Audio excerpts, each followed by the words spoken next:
Goeiedag liefdes, baie welkom by dag 4 van ons oordenkingsreeks. Van my pastoor Tief Boysen en die hele beleefspan, baie dankie dat jy weer vandag saam met ons kuier, saam met ons inskakel. Ons waardeer julle so baie. Nou, ek wil vandag begin met 'n vraag, 'n baie eenvoudige vraag. En daai vraag is: kan God deur ander gelowiges met my praat? Kan God deur ander gelowiges met jou praat? Ek dink baie van ons antwoord nogals vinnig. Ons sal dinge sê soos natuurlik. Natuurlik kan God deur ander mense met ons praat, maar die vraag is, leef ons regtig so? Kyk, ons bid dikwels, Here, praat asseblief met my. Gee my 'n teken. Wees net betrokke. En dan verwag ons moontlik iets unieks, dalk daai spesiale hoendervleisgevoel, daai buitengewone, bonatuurlike ervaring. Maar wat as God reeds met iemand deur jou al gepraat het, of hy het iemand op jou pad gestuur? Luister gou wat sê die skrywer van Hebreërs. Hy sê die volgende: laat ons ook na mekaar omsien deur mekaar aan te spoor tot liefde en goeie dade. Laat ons onderlinge byeenkomste nie versaak nie, maar laat ons mekaar aanmoedig. Hierdie gedeelte is my so interessant. Kyk, hy sê nie net kom kerk toe en kom luister na 'n goeie preek nie.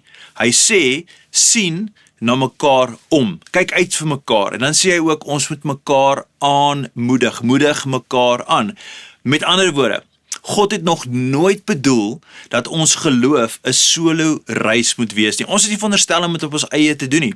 Hy gebruik sy kinders, ander gelowiges, om mekaar op te bou.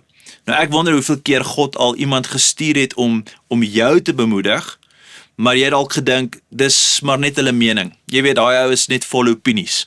Ek wil nie regtig hoor wat hulle vir my sê nie. Hoeveel keer het God dalk al deur 'n eenvoudige gesprek, iemand wat net met jou gesels, miskien 'n WhatsApp boodskap of 'n gebed wat iemand vir jou gedoen het, miskien 'n Bybelvers wat jy gelees het en dit het met jou gepraat, maar jy het dit heel moontlik net misgekyk, omdat jy iets meer buitengewoons verwag het, iets meer bonatuurlik, weer eens daai hoendervleis oomblik. Nou, natuurlik moet ons alles wat mense vir ons sê altyd aan God se woord eers meet. Ons moet dit toets aan God se woord, want die feit is, God sal homself nooit weerspreek nie. Maar wanneer 'n broer of 'n suster, wanneer hulle na jou toe kom in nederigheid en met 'n oop hart, en hulle kom om jou te herinner aan God se waarheid, hulle kom om jou te bemoedig, jou liefdevol terug te wys na Jesus toe, moet ek en jy nie te vinnig wees om dit eenvoudig af te maak as bloot menslike woorde nie. Nee, miskien is dit juis hoe God vandag met jou wil praat, en miskien is daar ook iemand in jou lewe nou wat dalk nodig het dat jy met daai persoon gaan praat, nee, iemand in jou lewe deur wie God vandag met iemand anders te wil praat. Het jy dit dalk oorweeg dat God wil dalk vandag deur jou praat, daai WhatsApp of daai gebed wat jy moet aanstuur? Dit druk op jou hart. Geliefde, jy moet net reageer.